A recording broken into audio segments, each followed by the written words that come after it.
नाचूं गाऊं मैं, आजादी की स्वर्ण जयंती वाले गीत सुनाऊं मैं, लेकिन सरगम वाला वातावरण कहां से लाऊं मैं, मेघ मल्हारों वाला अंतःकरण कहां से लाऊं मैं दामन में दर्द तुम्हारे अपने लेकर बैठा हूं, मैं दामन में दर्द तुम्हारे अपने लेकर बैठा हूं, आजादी के टूटे फूटे सपने लेकर बैठा हूं, घाव जिन्होंने भारत माता को गहरे दे रखे हैं, उन लोगों को जेड सुरक्षा के पहरे दे रखे हैं, उन लोगों को जेड सुरक्षा के पहरे दे रखे हैं, घाव जिन्होंने। अगली पंक्तियों पर पूरे सदन का समर्थन चाहूंगा, 48 साल का इतिहास एक पंक्ति में गाता हूं। घाव जिन्होंने भारत माता को गहरे दे रखे हैं, उन लोगों को जेड सुरक्षा के पहरे दे रखे हैं, जो भारत को बर्बादी की हद तक लाने वाले हैं, जो भारत को बर्बादी की हद तक लाने वाले हैं, वे ही स्वर्ण जयंती का पैगाम सुनाने वाले हैं, वे ही स्वर्ण जयंती का पैगाम सुनाने वाले हैं, वे ही स्वर्ण जयंती का पैगाम सुनाने वाले हैं। आजादी लाने वालों का तिरस्कार तड़फाता है, बलिदानी पत्थर पर थूका बार बार तड़फाता है, इंकलाब की बलबेटी भी जिससे गौरव पाती है, आजादी में उस शेखर को भी गाली दी जाती है, आजादी में उस शेखर को भी गाली दी जाती है। और मेरा तेवर बोलता है, इससे बढ़कर और शर्म की बात नहीं हो सकती थी, आजादी के परवानों पर घात नहीं हो सकती थी, कोई बलिदानी शेखर को आतंकी कह जाता है, पत्थर पर से नाम हटाकर कुर्सी पर रह जाता है, पत्थर पर से नाम हटाकर कुर्सी पर रह जाता है।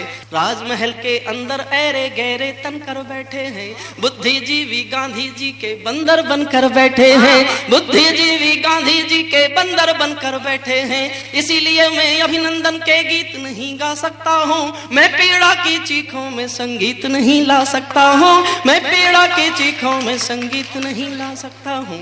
गाली की भी कोई सीमा है, कोई मर्यादा है, ये घटना तो देशद्रोह की परिभाषा से ज्यादा है।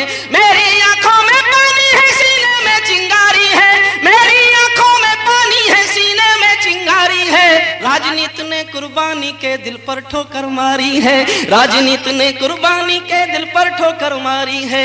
वोटों के लालच में शायद कोई कहीं नहीं बोला, लेकिन कोई ये ना समझे कोई खून नहीं खोला, सुनकर बलिदानी बेटों का धीरज डोल गया होगा, मंगल पांडे फिर शोणित की भाषा बोल गया होगा, सुनकर हिंद महासागर की लहरें तड़प गई होंगी, शायद बिस्मिल की गजलों की बहरें तड़प गई होंगी, नील गगन में कोई पुच्छल तारा टूट गया होगा, अशफाकुल्लाह की आंखों में लावा फूट गया होगा, अशफाकुल्लाह की आंखों में नील गगन में कोई पुच्छल तारा टूट गया होगा, अशफाकुल्लाह की आंखों में लावा फूट गया होगा, भारत भू पर मरने वाला टोला भी रोया होगा, इंकलाब का रंग बसंती चोला भी रोया होगा, चुपके चुपके रोया होगा संगम तीरथ का पानी, आंसू आंसू रोई होगी धरती की चूनर धानी, एक समंदर रोई होगी भगत सिंह की कुर्बानी, एक समंदर रोई होगी भगत सिंह की कुर्बानी। क्या ये ही सुनने की खातिर फांसी झूले सेनानी, क्या ये ही सुनने की खातिर फांसी झूले। और क्रोध की पराकाष्ठा में जो कह सकता था वो कह दिया, कहने का इशारा समझना, बस इशारे से कह दिया। जहां मरे आजाद पार्क के पत्ते खड़क गए होंगे, जहां मरे आजाद पार्क के पत्ते खड़क गए होंगे, कहीं स्वर्ग में शेखर जी के बाजू फड़क गए होंगे, शायद पल दो पल को उसकी निद्रा भाग गई होगी, फिर पिस्तौल उठा लेने की इच्छा जाग गई होगी, फिर पिस्तौल उठा लेने की इच्छा जाग गई होगी। मैं दिनकर की परंपरा का चारण हूँ, भूषण की शैली का लघु उदाहरण हूँ, मैं सूरज का बेटा तम के गीत नहीं गा सकता हूँ, मैं पीड़ा की चीखों में संगीत नहीं ला सकता हूँ। कौन थे चंद्रशेखर आजाद? नहीं जानते तो कहीं पढ़ लेते। एक वाक्य बताना चाहता हूं बस, सारे संसार का क्रांतिकारियों का इतिहास पढ़ लेना, ये भाषा किसी क्रांतिकारी की जुबान पर नहीं मिलेगी। माँ बाप गरीब थे, मध्य प्रदेश के अलीराजपुर जिले के पास में गांव भाबरा में रहते थे, अकेले बूढ़े माँ बाप रोटी के मोहताज। किसी ने आके कहा तुम्हारे माँ बाप के पास रोटी खाने के लिए पैसा नहीं है, जो लूटते हो सरकारी खजाने पार्टी का फंड तुम्हारे पास रहता है, क्या माँ बाप के पास केवल रोटी के लायक भी नहीं भेज सकते? तो दो उत्तर दिए थे चंद्रशेखर आजाद ने। एक उत्तर था कि माँ बाप केवल मेरे नहीं है और क्रांतिकारियों के भी हैं, और मैंने जिसलिए कविता लिखी जिस बात पर मेरा खून खौला। दूसरा उत्तर था चंद्रशेखर आजाद का जीवन भर याद रखना। फिर दोहराता हूं कि संसार में किसी क्रांतिकारी की जुबान पर यह भाषा नहीं मिलेगी। चंद्रशेखर आजाद ने कहा था कि मेरे माँ बाप की तुम सेवा ना कर सको तो मुझे आके बता जाना, मेरे पिस्तौल की 2 गोलियां उनके सीने में उतरकर उनकी भी सेवा कर देंगे। जो आजादी के लिए अपने माँ बाप को गोली मारने को तैयार हो उसको कोई आतंकवादी बताएगा और फिर कुर्सी पर रह जाएगा। इस पीड़ा को गाना चाहता हूं। बहुत अच्छा। महायज्ञ का नायक शेखर गौरव भारत भूखा है, महायज्ञ का नायक शेखर गौरव भारत भूखा है, जिसका भारत की जनता से रिश्ता आज लहू का है, जिसके जीवन के दर्शन ने हिम्मत को परिभाषा दी, जिसके पिस्टल की गोली ने इंकलाब को भाषा दी, जिसने धरा गुलामी वाली क्रांति निकेतन कर डाली, आजादी के हवन कुंड में अग्नि चेतन कर डाली, जिसकी यश गाथा भारत के घर घर में नहुचुंबी है, जिसकी थोड़ी सी आयु भी कई युगों से लंबी है, आजादी जिसकी थोड़ी सी आयु भी कई युगों से लंबी है, जिसको खूनी मेहंदी से भी देह रचाना आता था, आजादी का योद्धा केवल चले चबे ना खाता था। अब तो नेता पर्वत सड़कें नहरों को खा जाते हैं, नए जिले के शिलान्यास में शहरों को खा जाते हैं। अब तो नेता पर्वत सड़कें शहरों को खा जाते हैं, नए जिलों के शिलान्यास में शहरों। और 4 लाइन मैंने पूजा के लिए लिखी है साहब। आपका आशीर्वाद चाहता हूं, आपको लगे कि आजादी के 50वें साल में ये पंक्तियां इस मुल्क की पूजा की पंक्तियां होनी चाहिए, तो मेरा समर्थन कर देना। स्वर्ण जयंती वाला जो ये मंदिर खड़ा हुआ होगा, स्वर्ण जयंती वाला जो ये मंदिर खड़ा हुआ होगा, शेखर इसकी बुनियादों के नीचे गड़ा हुआ होगा, आजादी के कारण जो गौरों से कभी लड़ी है रे, शेखर की पिस्तौल किसी तीरथ से बहुत बड़ी है रे, शेखर की पिस्तौल।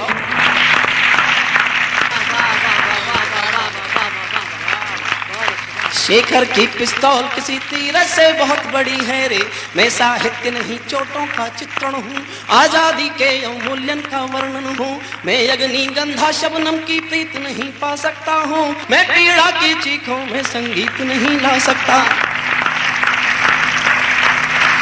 जो भारत माता की जय के नारे गाने वाले हैं।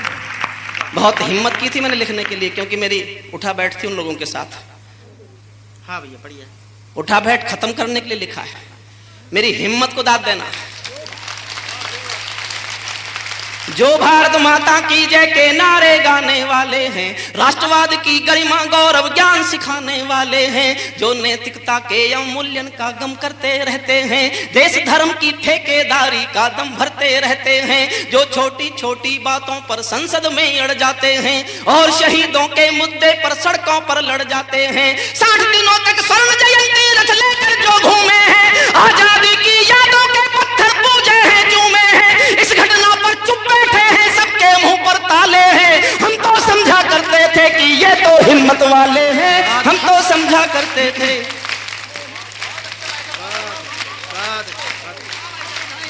60 दिनों तक स्वर्ण जयंती रथ लेकर जो घूमे हैं, 60 दिनों तक स्वर्ण जयंती रथ लेकर जो घूमे हैं, आजादी की यादों के पत्थर पूजे हैं, चूमे हैं, इस घटना पर चुप बैठे हैं, सबके मुंह पर ताले हैं। हम तो समझा करते थे कि ये तो हिम्मत वाले हैं।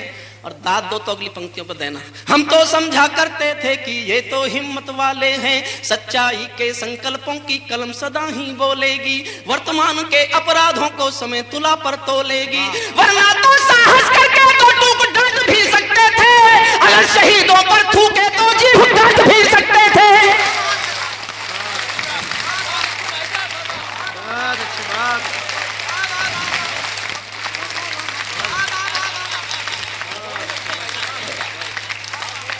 वरना तो साहस करके 2 टूक डांट भी सकते थे, अगर शहीदों पर थूके तो जीभ काट भी सकते थे। जलियांवाले बाग में जो निर्दोषों का हत्यारा था, उस डायर को ऊधम सिंह ने लंदन जाकर मारा था। उस डायर को ऊधम सिंह ने लंदन जाकर मारा था। केवल सिंहासन का भाट नहीं हूं मैं, विरदावलियों की ही हाट नहीं हूं मैं दर्पण हूं, दागी चेहरों को कैसे भा सकता हूं। मैं पीड़ा की चीखों में संगीत नहीं ला सकता हूं, मैं पीड़ा की चीखों में संगीत।